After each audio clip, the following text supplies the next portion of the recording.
You're sitting there, reading this, convinced that you're the one deciding what to focus on, what to think about next, how to interpret these words flowing across your screen. But what if I told you that this very moment, as you're processing this information, there's something deeply unsettling happening behind the scenes of your consciousness? What if the person you think is in control, the you that makes decisions and directs thoughts, is actually more like a passenger in a vehicle being driven by forces you never even notice? Richard Feynman, the brilliant physicist who revolutionized our understanding of quantum mechanics and won a Nobel Prize for his groundbreaking work, stumbled upon something that shook him to his core about the nature of human consciousness and control. It wasn't in a laboratory or during a complex calculation. It happened during a simple experiment he conducted on himself, lying in a sensory deprivation tank in the 1960s. What he discovered challenged everything he thought he knew about the mind, consciousness, and who's really running the show upstairs. Picture this. You wake up tomorrow and realize that every decision you thought you made today, every thought you believed you controlled, every moment of focus you assumed you directed, was actually orchestrated by processes completely outside your awareness. The person you call you was just watching it all happen, creating a story after the fact about being in charge. This isn't science fiction.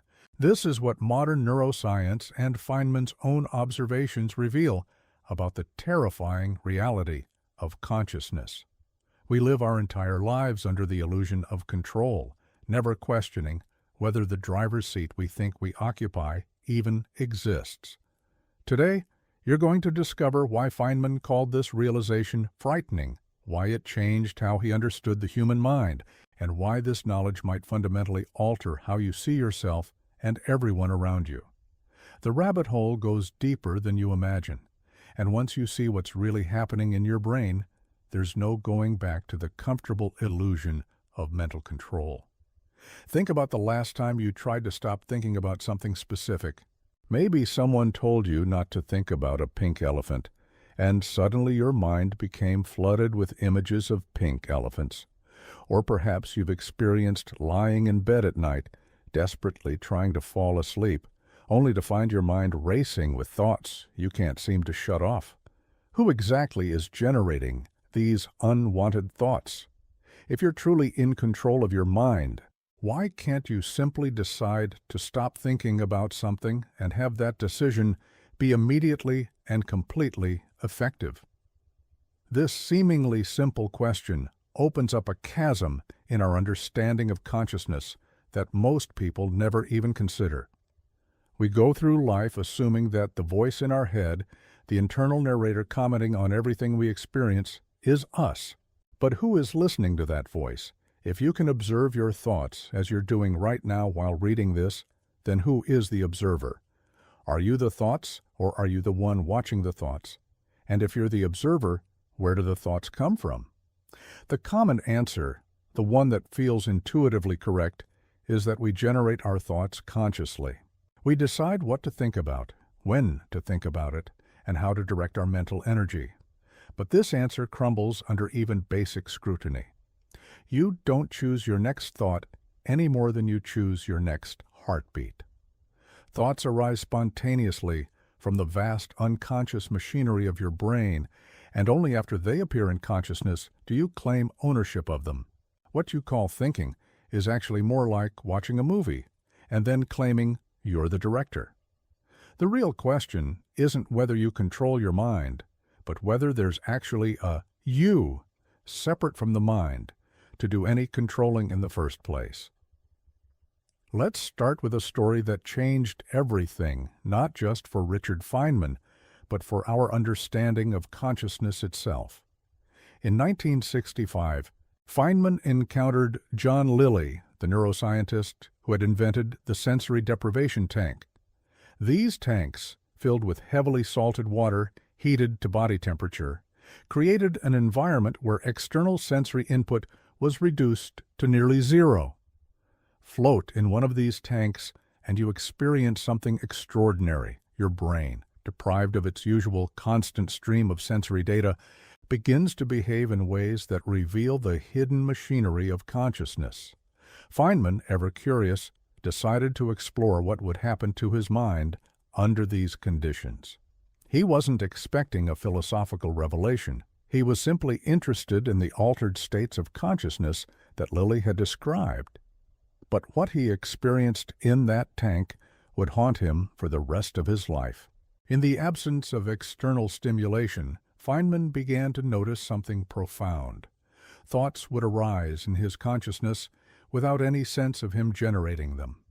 Ideas, images, and entire trains of thought would simply appear, fully formed, as if delivered by some unseen factory in his brain.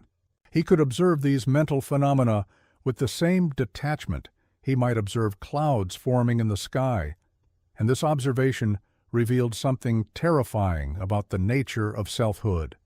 The ancient Greek philosopher Heraclitus once said, "No man ever steps in the same river twice, for it's not the same river, and he's not the same man." FEYNMAN experienced something similar, but far more immediate and personal. He realized that the self he thought was constant and in control was actually more like a river, a constantly flowing stream of mental events with no permanent observer standing on the bank. During one particularly profound session, FEYNMAN experienced what he described as his consciousness splitting into multiple streams.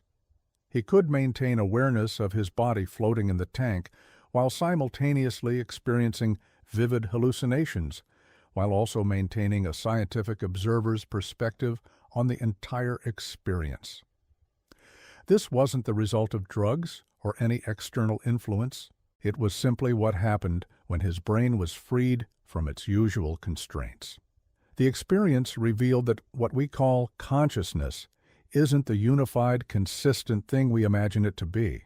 Instead, it's more like an orchestra with no conductor, multiple instruments playing simultaneously, creating the illusion of harmony when there's actually just a complex interplay of independent processes. FEYNMAN realized that the voice in his head, the one he thought of as him, was just one instrument in this orchestra, and not even the lead violin. Now, before we dive deeper into what this means for everything you thought you knew about yourself, I want you to try something. In the comments below, describe a moment when you caught yourself thinking about something without consciously deciding to think about it. Maybe it was a random childhood memory that popped up while you were brushing your teeth, or a song that got stuck in your head for no apparent reason, or a worry that suddenly appeared during an otherwise peaceful moment. Don't just describe what you were thinking about, but try to capture that moment of realization when you noticed that the thought had appeared without your permission. When did you first become aware that something else might be generating the thoughts you experience? Share your story, because recognizing these moments is the first step toward understanding the true nature of consciousness. And if you can't think of a specific example, that's okay too. Just let me know in the comments, because that observation is equally fascinating. Are you someone who feels completely in control of your thoughts, or have you noticed the automatic, involuntary nature of mental activity? Your experience might be very different from others, and understanding this variation is crucial for grasping what FEYNMAN discovered about the mind. This is where FEYNMAN's story intersects with one of the most profound discoveries in modern neuroscience, a discovery that would validate his frightening realization decades later. In the 1980s, neuroscientist Benjamin Libet conducted an experiment that sent shockwaves through the scientific community and continues to challenge our most basic assumptions about free will and conscious control. Libet asked volunteers to perform a simple task, flex their wrist whenever they felt like it, while he monitored their brain activity using electroencephalography. The participants were instructed to note the exact moment they became aware of their intention to move. What Libet found was extraordinary and deeply unsettling. The brain activity associated with the movement, what he called the readiness potential, began several hundred milliseconds before the person reported being aware of their intention to move. In other words, the brain had already committed to the action before the conscious mind knew anything about it. The implication was staggering. What we experience as conscious decision-making is actually our brain's after-the-fact explanation of something that was already set in motion unconsciously. Feynman's intuition about the automated nature of consciousness was being validated by hard science. The self that thinks it's making decisions is actually more like a news anchor, reporting on events that have already occurred. But Liebert's findings were just the beginning.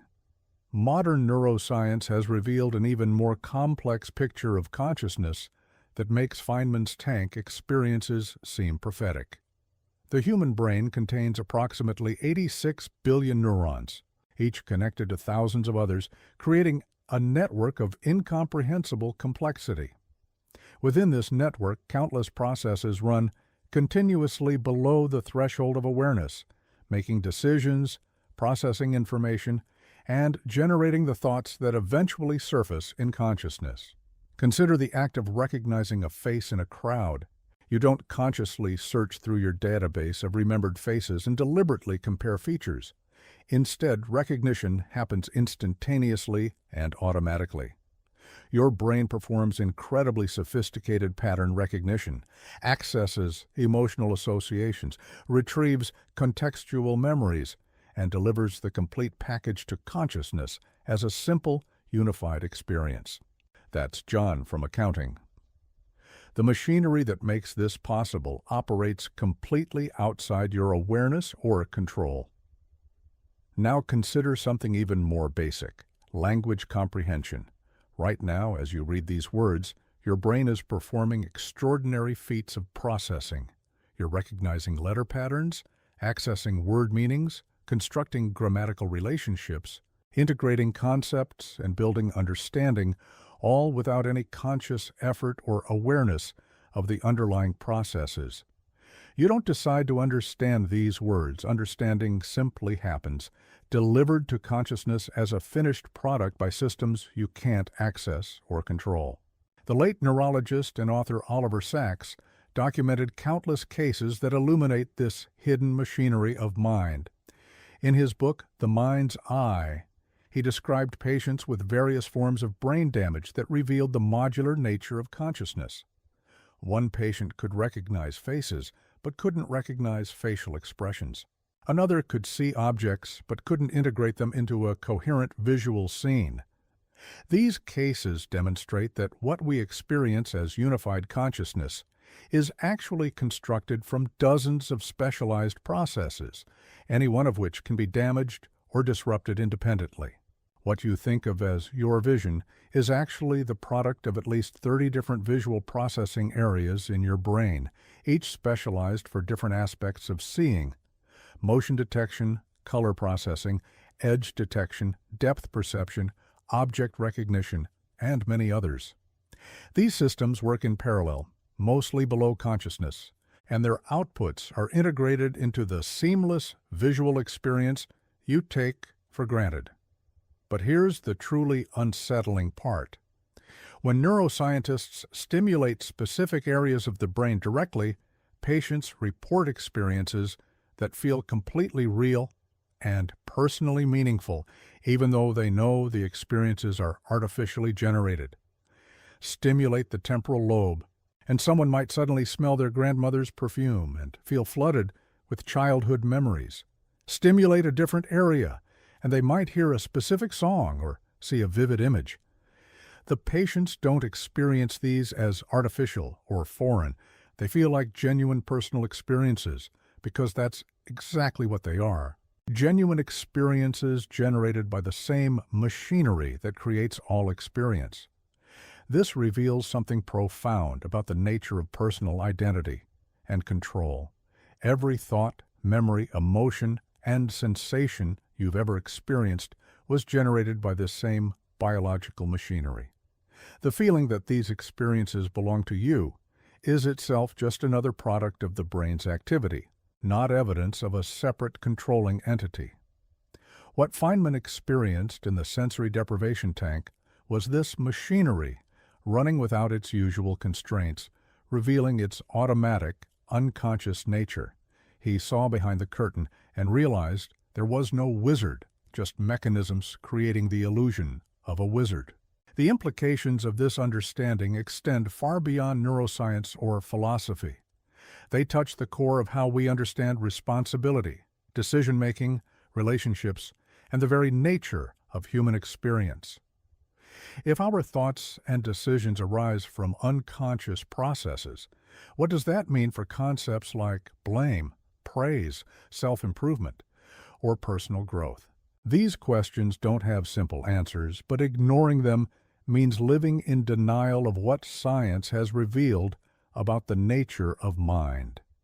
The modern field of cognitive science has mapped out many of these unconscious processes with stunning precision, revealing just how little of mental life occurs within conscious awareness. Daniel Kahneman, the Nobel Prize-winning psychologist, documented two distinct systems of thinking that operate in every human brain. System 1 thinking is fast, automatic, intuitive, and largely unconscious. It handles routine decisions, pattern recognition, and immediate responses. System 2 thinking is slow, deliberate, effortful, and conscious. It engages when we face novel problems or need to override automatic responses. The crucial insight is that System 1 does the vast majority of mental work, while System 2 only occasionally intervenes. Most of what you experience as thinking is actually the output of System 1 processes that you neither control nor understand. When you instantly dislike someone upon meeting them, when you suddenly remember where you left your keys, when you feel afraid in a dark alley, when you laugh at a joke, these responses emerge from System 1 processing that happens below consciousness. Only occasionally does System 2 step in to question, analyze, or override these automatic responses. The terrifying realization is that what you think of as you is mostly just System 2 taking credit for the work of System 1. Research in social psychology has revealed additional layers of unconscious influence that shape behavior in ways that would have fascinated Feynman. Priming studies show that exposing people to certain words, images, or concepts unconsciously influences their subsequent thoughts and actions. People exposed to words related to elderly stereotypes walk more slowly afterward. Those primed with concepts of achievement perform better on subsequent tasks. Individuals shown images associated with business behave more competitively in later interactions. These effects occur completely below conscious awareness, demonstrating that our behavior is constantly shaped by influences we don't recognize or control. Even more disturbing are studies of confabulation, the brain's tendency to create explanations for experiences after the fact. Split-brain patients whose corpus callosum has been severed to treat severe epilepsy provide dramatic examples of this phenomenon. When information is presented only to the right hemisphere of their brain, which cannot speak, these patients can respond to the information with their left hand, but cannot verbally explain their actions. The left hemisphere, which controls speech, will confidently create explanations for behaviors it didn't initiate, revealing the brain's compulsive need to maintain the illusion of unified control and understanding. This process of confabulation isn't limited to brain-damaged patients. Normal, healthy brains constantly engage in this same process, creating coherent narratives to explain decisions and actions that actually arose from unconscious processes. The voice in your head that claims to be making decisions is often just the brain's storytelling system, working backward from outcomes to create the illusion of intentional control. The implications of these discoveries become even more frightening when we consider their practical applications in technology and social influence. Tech companies employ teams of neuroscientists and behavioral economists to design interfaces that trigger unconscious responses and create compelling user experiences. Social media platforms use variable reward schedules and social validation feedback loops to create addictive engagement patterns that users rarely recognize or consciously choose. Advertising has evolved far beyond simple product promotion to become sophisticated manipulation of unconscious decision-making processes. Neuromarketing uses brain imaging to identify which stimuli trigger desire, purchase intention, and brand loyalty at the neural level. Political campaigns employ micro-targeting algorithms that can predict and influence voting behavior based on personality profiles derived from digital footprints. These applications work precisely because consciousness and conscious control are much more limited than we imagine. The unconscious processes that actually govern behavior can be influenced and manipulated without the conscious mind ever becoming aware of what's happening. This creates an asymmetry of power between those who understand these mechanisms and those who remain unaware of them. What makes this especially troubling is that becoming consciously aware of these influences doesn't necessarily protect you from them, even when you know that certain design elements are intended to capture your attention and modify your behavior. The unconscious systems that respond to these elements continue to operate. Knowledge alone is insufficient to override deeply rooted biological and psychological mechanisms. Modern neuroscience has also revealed the constructed nature of many experiences we consider fundamental to selfhood. The sense of being a unified, continuous self persisting through time is actually an ongoing construction of the brain, not a given fact. Patients with certain types of brain damage can lose this sense of continuity, experiencing themselves as different people from moment to moment, or feeling that their actions belong to someone else. The boundaries of the self can expand or contract under various conditions. In certain meditative states, people report experiences of ego dissolution, where the normal sense of being a separate self temporarily disappears. Psychedelic research has documented similar phenomena, suggesting that the self-boundaries we take for granted are actually malleable constructions of neural activity. Even in normal waking consciousness, the self is less stable and more fluid than we typically recognize. Your sense of identity, your personality traits, your preferences and values all shift depending on context, mood, social situation, and countless other variables. The you that exists at work is genuinely different from the you that exists with close friends, which is different from the you that exists when you're alone. These aren't different masks worn by a true self underneath. They're genuinely different configurations of the same underlying neural processes. As we reach the end of this exploration into the terrifying reality of consciousness and control, it's worth acknowledging the profound impact these insights had on FEYNMAN himself. After his experiences with sensory deprivation and his growing understanding of neuroscience, FEYNMAN became deeply interested in the nature of consciousness and the illusion of self. He spent considerable time studying meditation, altered states of consciousness, and the psychological research emerging in the 1960s and 1970s. What he found consistently reinforced his initial insight. The self that seems to be in control is largely an illusion, created by the brain's need to construct coherent narratives from the chaos of neural activity. But rather than finding this realization depressing or nihilistic, FEYNMAN saw it as liberating. Understanding the automatic nature of consciousness freed him from the burden of trying to control every aspect of mental life. It allowed him to observe his thoughts and emotions with scientific curiosity rather than personal attachment. He could recognize that the voice in his head was just another natural phenomenon to be studied and understood, not a commander to be obeyed or fought against.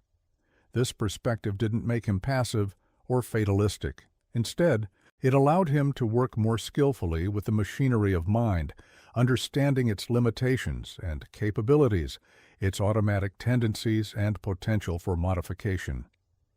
Just as understanding the laws of physics allows engineers to build bridges and airplanes, understanding the nature of consciousness allows for more effective navigation of mental life. The frightening realization that you don't control your mind as much as you think becomes less frightening when you recognize that the you trying to maintain control was itself just another construction of the same underlying processes. There's no separate entity that needs to be in charge because there's no separate entity to begin with. What remains is the ongoing flow of experience, the endless arising and passing of thoughts, emotions, sensations, and perceptions, all emerging from the vast, mostly unconscious intelligence of the brain. This intelligence has evolved over millions of years to navigate complex environments, form social relationships, solve problems, and create meaning. It doesn't need your conscious supervision to function brilliantly. In fact, it often works better when conscious effort gets out of the way. The next time you find yourself struggling to control your thoughts, remember Feynman's discovery. The controller and the controlled are both part of the same system, and the system works best when it's allowed to function according to its own deep intelligence rather than the narrow, often misguided intentions of conscious will. This brings us to perhaps the most practical and transformative aspect of Feynman's insight.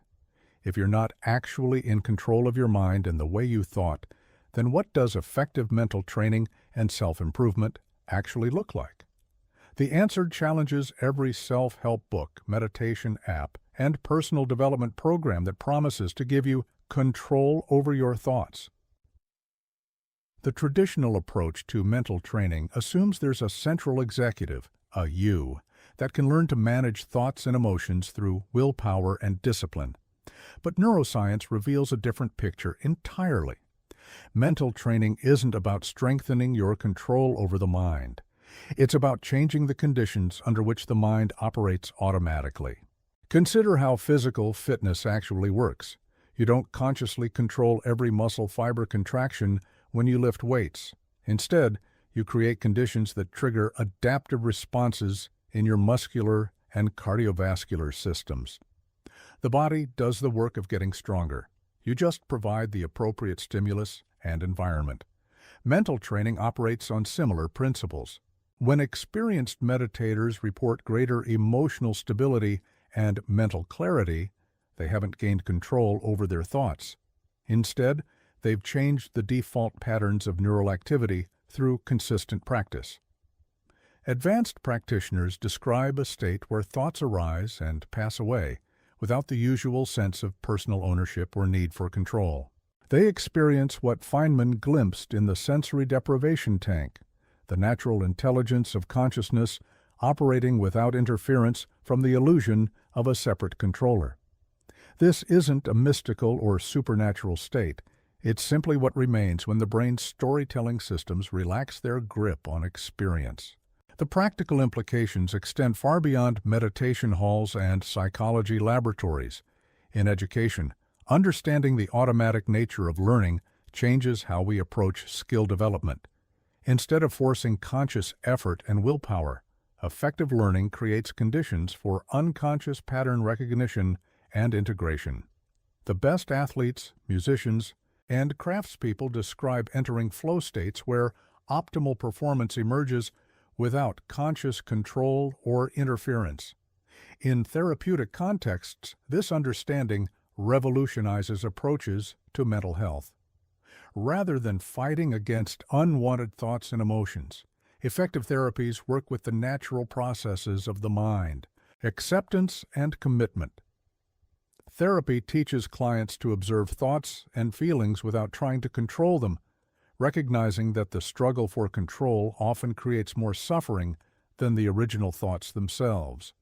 Cognitive behavioral therapy works not by giving clients control over their thoughts, but by changing the unconscious patterns of interpretation and response that generate emotional distress. The therapy succeeds when new patterns become automatic, not when clients gain conscious mastery over their mental processes. In creativity and problem solving, the most breakthrough insights occur when conscious effort gets out of the way. The classic example is the eureka moment that happens in the shower or during a walk, when the unconscious mind delivers solutions that conscious thinking couldn't achieve. Artists and inventors learn to trust this process, creating conditions that allow unconscious intelligence to operate, rather than forcing predetermined outcomes. The field of behavioral economics has mapped numerous cognitive biases and automatic decision-making patterns that operate below conscious awareness.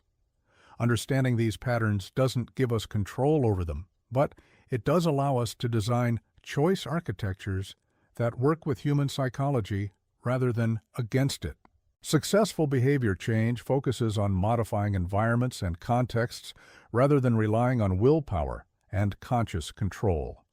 Even in relationships and social interactions, this understanding transforms how we navigate conflict and communication. Instead of trying to control how others think and feel, effective relationship skills work with the natural patterns of human psychology.